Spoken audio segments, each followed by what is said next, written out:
Assalamualaikum warahmatullahi wabarakatuh. Pada video ini kita membahas materi mata kuliah teori akuntansi, di mana dosen pengampu Ibu Rida Rizdiana SE MAK. Nah, kami dari kelompok 7, diantaranya Adrian Suarugu, Sriarianti, dan Forisman Mendova. Langsung saja pada materinya. Kita membahas materi bab 5, yaitu konsep dasar.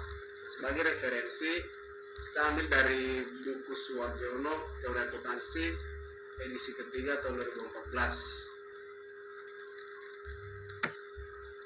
Nah, langsung saja. Konsep dasar pada umumnya merupakan abstraksi atau konseptualisasi karakteristik lingkungan, tempat atau wilayah diterapkannya pelaporan keuangan. Nah, berikut ini adalah daftar seperangan konsep dasar dengan isi yang berbeda-beda dari beberapa sumber. Nah, ini ada 6 ya sumber konsep dasar. Nah, yang pertama dari IAI atau Ikatan Akuntan Indonesia. Kemudian Paul Gregg, kemudian Accounting Principles Board, yang keempat Walt, Tierney, dan Dodd, kemudian yang kelima Anthony, Hawking, dan Merchant, kemudian yang terakhir Patton dan Littleton. Nah, kita membahas satu persatu. Yang pertama adalah IAI atau Ikatan Akuntan Indonesia. IAI mengadopsi rangka konseptual IASC, sehingga konsep dasar yang dipilih juga mengikuti IASC.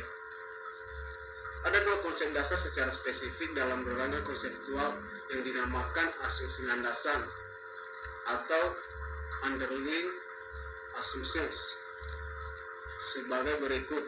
Nah, pertama, basis akrual atau akrual basis.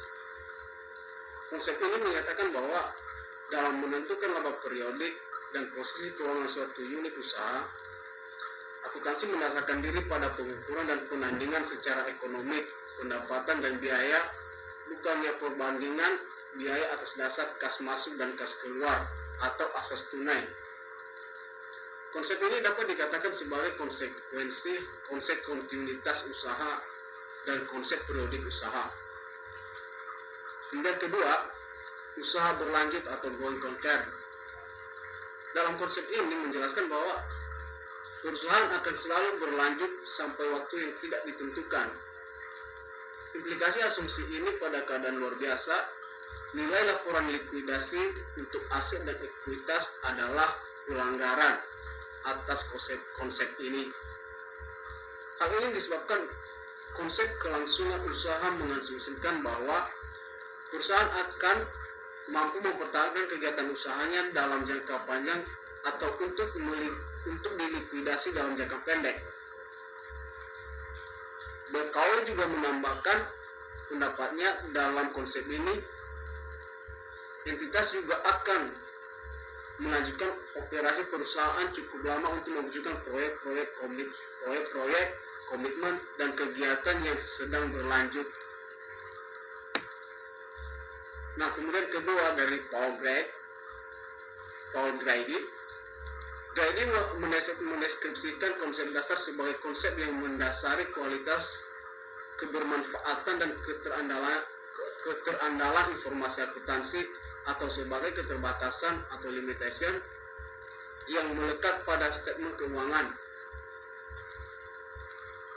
Grady mengidentifikasikan 10 konsep dasar yang dianggap melandasi praktik bisnis dan akuntansi di Amerika sebagai berikut. Nah, yang pertama, struktur masyarakat dan pemerintah yang mengakui hak milik pribadi. Kedua, entitas bisnis spesifik. Kemudian usaha berlanjut. Kemudian penyimbolan secara moneter dalam seperangkat akun. Kelima, konsistensi antara periode untuk entitas yang sama. 6. Keanekaragaman perlakuan akuntansi di antara identitas independen. Ketujuh, konservatisme. 8, keterandalan data melalui pengendalian internal. 9, materialitas. Dan terakhir, ketepatwaktuan dalam pelaporan keuangan memerlukan taksiran. Nah, kemudian selanjutnya menurut Accounting Principle Board. Accounting Principle Board atau disingkat dengan APB menyebut konsep dasar sebagai ciri-ciri dasar atau basic features dan memuatnya dalam APB statement nomor 4. APB mengidentifikasikan 13 konsep dasar yang merupakan karakteristik lingkungan diterapkannya akuntansi. Nah, yang pertama, entitas akuntansi. Kedua, usaha berlanjut. Ketiga, pengukuran sumber ekonomi dan kewajiban. Keempat, periode waktu. 5, pengakuan dalam unit uang. Keenam, akrual. Ketujuh, harga pertukaran. 8, angka pendekatan. 9, pertimbangan. 10, informasi keuangan umum. 11, statement keuangan berkaitan secara mendasar. 12, substansi daripada bentuk. Dan 13 terakhir, materialitas. Nah, kemudian menurut Ward, Tierney, dan Dodd, Ward dan Tierney mendaftarkan 4 konsep yang dianggap sebagai postulat dan beberapa konsep lain sebagai prinsip berorientasi masukan dan prinsip berorientasi keluaran. Keempat konsep yang dikategorikan sebagai postulat adalah: pertama, usaha berlanjut. Kedua, periode waktu. Ketiga, entitas akuntansi. Dan terakhir, unit moneter. Nah, menurut Anthony, Hawking, dan Merchant, penulis ini mendaftarkan 11 konsep yang dijadikan basis dalam membahas isi, bentuk, susunan, dan arti penting statement keuangan.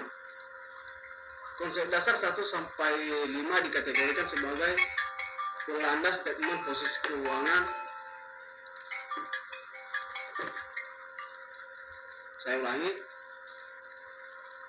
Anthony, Hawkins, dan Merchant, penulis ini mendaftarkan 11 konsep yang dijadikan basis dalam membahas isi, bentuk, susunan, dan arti penting statement keuangan.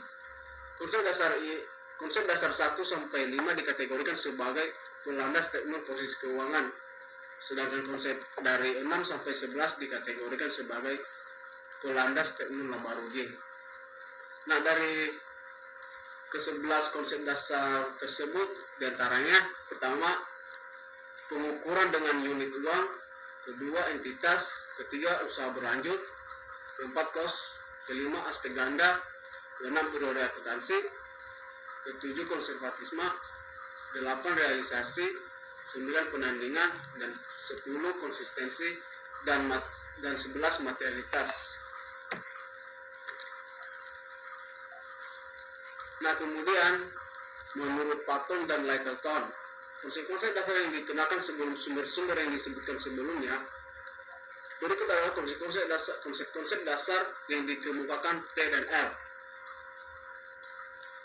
Nah, yang pertama, entitas bisnis dan kesatuan usaha atau the business entity. Kemudian kontinuitas usaha atau kegiatan. Kemudian penghargaan sepakatan. Kemudian kos melekat, kemudian upaya dan capaian atau hasil, kemudian bukti terverifikasi dan objektif,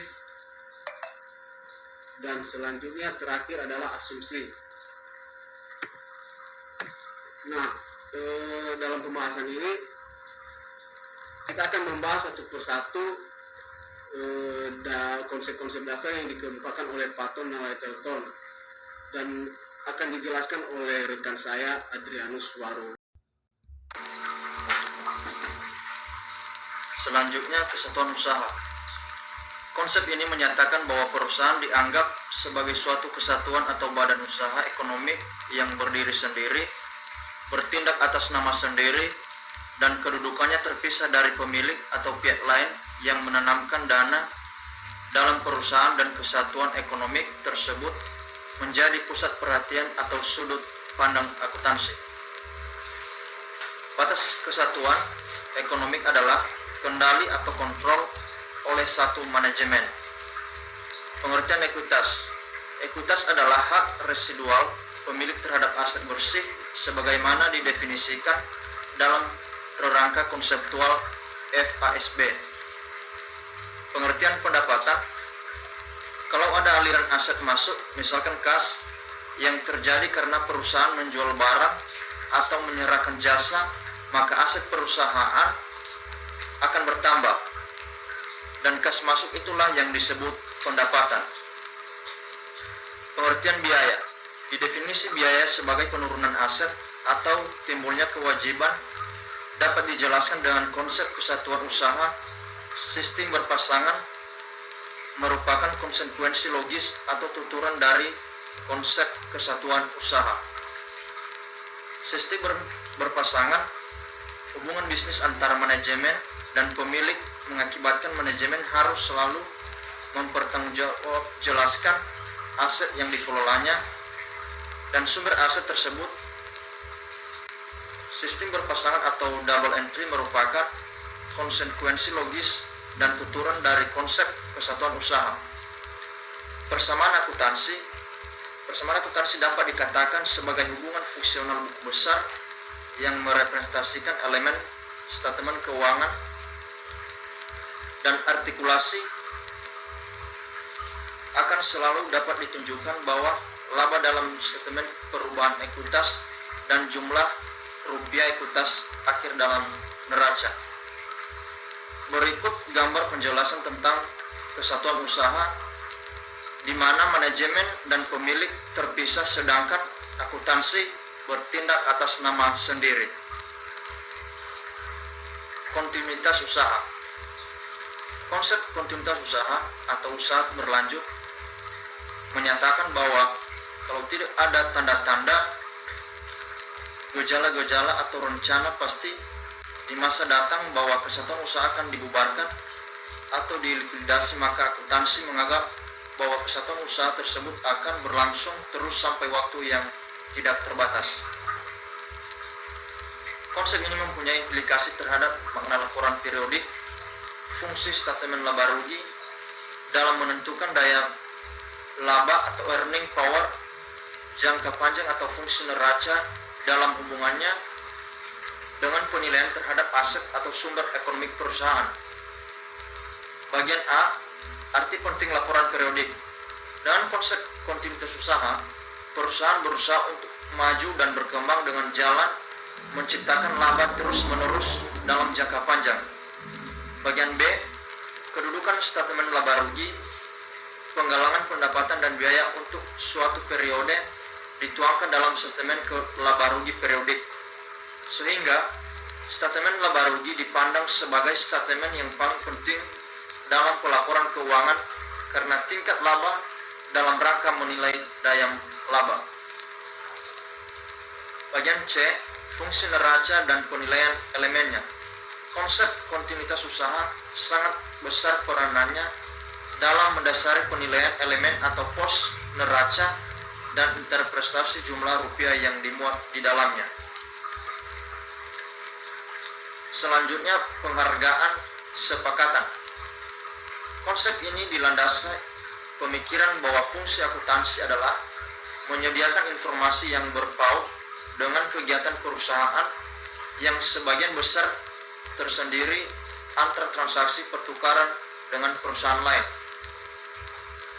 Penghargaan sepakatan tersebut akan dicatat dan diolah lebih lanjut dalam sistem akuntansi perusahaan untuk dijadikan data kuantitatif dasar atau basic quantitative data dalam penyusunan berbagai laporan manajerial dan statement keuangan. Bagian A, istilah yang tepat. Istilah nilai akan memberi kesan bahwa akuntansi mengolah bahan yang tidak homogeneus. Nilai bersifat subjek dan interpretatif, sedangkan penghargaan sepakatan adalah apa yang melekat pada objek sehingga bersifat objektif. Dan di bagian B, jasa di balik kos. Kos merupakan salah satu atribut untuk merepresentasi secara tepat realitas kegiatan perusahaan. Di balik deretan angka-angka akuntansi terkandung potensi jasa yang berwujud fisis maupun non-fisis. Potensi jasa tersebut adalah daya, kemampuan, kapasitas yang kalau ditukar menimbulkan daya, kemampuan atau kapasitas lain yang kekuatannya paling tidak dengan yang sebelumnya dimiliki perusahaan yang direpresentasi dalam bentuk kos. Misalnya gas 5 juta ditukar dengan mesin. Ini berarti bahwa daya beli kos yang 5 juta ditukarkan dengan daya produksi atau kos yang 5 juta. Bagian C. Keterbatasan informasi akuntansi. Dengan memahami arti penting kos sebagai bahan oleh akuntansi sebenarnya dapat dikenali keterbatasan akuntansi dalam memberikan informasi untuk kepentingan pengambilan keputusan. Selanjutnya, kos melekat. Konsep ini menyatakan bahwa kos melekat pada objek yang direpresentasikan sehingga kos bersifat mudah bergerak dan dapat dipecah-pecah dan digabung-gabungkan kembali mengikuti objek yang dilekatinya. Berbagai kos mempunyai daya saling mengikat antara yang satu dengan yang lain mengikuti ikatan objek-objek yang disimbolkannya. Kos melekat merupakan konsep dasar untuk mendukung bahwa bahan oleh akuntansi adalah kos yang sesungguhnya telah terjadi. Bagian A, saat pengakuan nilai bertambah, dan bagian B, wadah penggabungan. Selanjutnya, upaya dan hasil. Konsep ini menyatakan bahwa biaya merupakan upaya dalam rangka memperoleh hasil berupa pendapatan. Dengan kata lain, tidak ada hasil atau pendapatan tanpa upaya. Konsep ini mempunyai beberapa implikasi sebagai berikut. Bagian A, perlunya basis asosiasi. Diperlukan dasar asosiasi atau basis of association yang dapat dan rasional antara kedua komponen tersebut agar laba mempunyai makna atau nilai sebagai pengukur kinerja yang terandalkan. Bagian B, penakar asosialisasi ideal dan praktis. Penakar yang paling cocok adalah penakar yang dapat menunjukkan secara tepat dan objektif bahwa biaya yang masuk dalam penakar adalah biaya yang benar-benar menyebabkan timbulnya pendapatan yang masuk ke dalam penakar tersebut. Bagian C, laba akuntansi versus ekonomi. Laba ini dipandang sebagai residual atau selisih pengukuran dua elemen yang berkaitan, yaitu pendapatan dan biaya. Laba akuntansi dapat berbeda maknanya dengan laba ekonomik atau laba material yang sering digunakan dalam ekonomika atau perpajakan. Namun demikian, akuntansi juga mengupayakan agar laba akuntansi sedapat-dapatnya merupakan representasi atau proksi laba ekonomik. Bagian D, kos aktual. Untuk mengakui kos harus ada transaksi masa lalu. Dengan kata lain, biaya sesungguhnya adalah biaya yang terjadi akibat suatu kegiatan yang nyata, sehingga kos hipotesis atau asumsi yang tidak diakui. Lanjutannya, bagian E, asas akrual dan himpunan. Asas akrual merupakan asas dalam pengakuan pendapatan dan biaya yang menyatakan bahwa pendapatan yang diakui pada saat hak kesatuan usaha timbul. Bagian F, pengertian depresiasi. Depresiasi adalah biaya nyata, bukan hipotesis. Depresiasi untuk suatu periode harus diperhitungkan dalam diakui sebagai biaya karena jasa yang diberikan oleh aset tetap tidak terjadi sekaligus pada saat pemerolehan dan pemberhentian aset tersebut. Bagian G, kapasitas menganggur. Biaya depresiasi yang telah dihitung dengan metode tertentu harus tetap merupakan biaya untuk menghasilkan pendapatan walaupun perhitungan tersebut menimbulkan atau menambah rugi operasi. Bagian H, kos-kos luar biasa. Sebagaimana konsekuensi konsep dasar kontinuitas, konsep upaya dan hasil harus dipandang dalam perspektif jangka panjang karena perhatian diletakkan pada daya melaba. Konsep upaya dan hasil tidak sekadar mengakibatkan pengakuan dan penangguhan untuk periode berjalan, tetapi juga untuk jangka panjang untuk menentukan laba periodik. Selanjutnya dijelaskan oleh teman kami Sri Aryan. Saya Sri Ariyanti, pembaca selanjutnya. 7. Bukti terverifikasi dan objektif.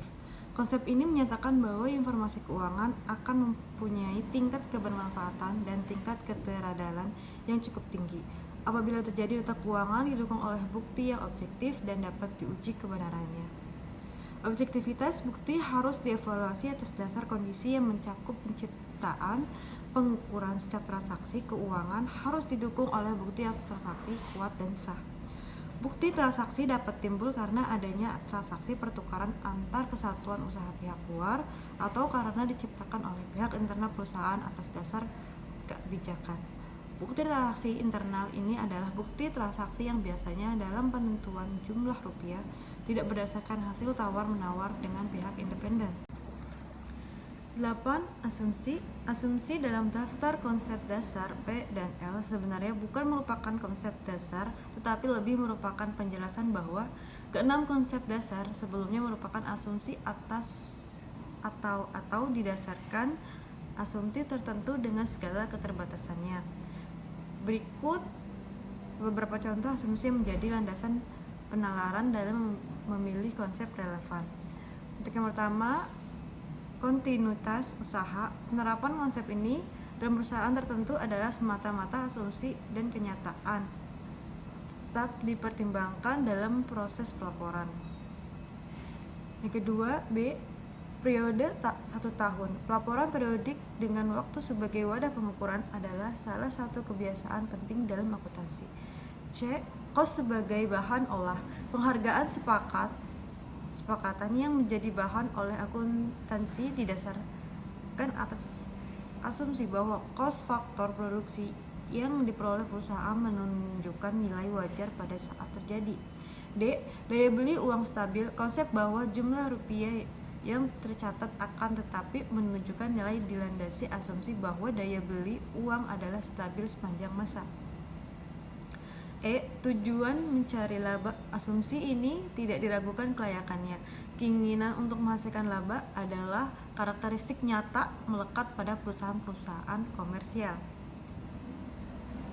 9. Substansi daripada bentuk.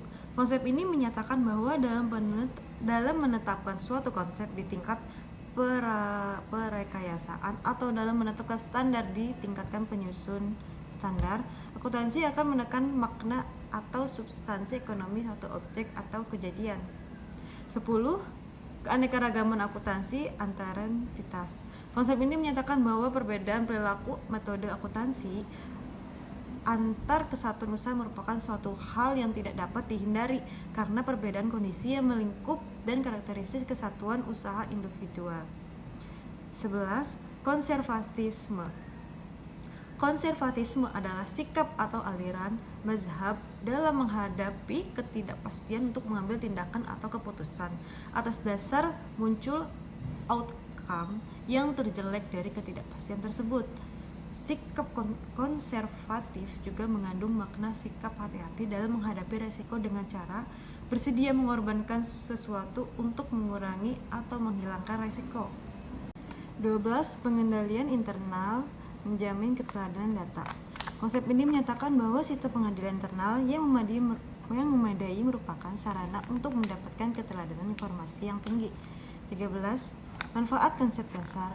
Walaupun telah disinggung sebelumnya bahwa konsep dasar berfungsi melandasi penalaran pada tingkat perekayasaan akuntansi, konsep dasar lebih banyak manfaatnya bagi menyusun standar dalam berargumen untuk menentukan konsep, prinsip, metode, atau teknik yang akan dijadikan standar.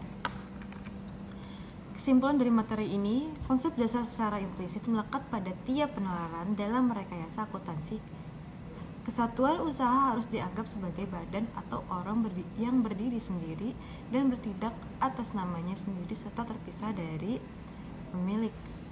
Batas kesatuan usaha adalah ekonomi bukan yuridis. Informasi keuangan akan dapat diandalkan dan tidak menyesatkan kalau informasi tersebut didukung dengan bukti yang objektif dan dapat diuji kebenarannya. Sekian materi dari kelompok 7 tentang konsep dasar. Kurang lebihnya mohon maaf. Wassalamualaikum warahmatullahi wabarakatuh.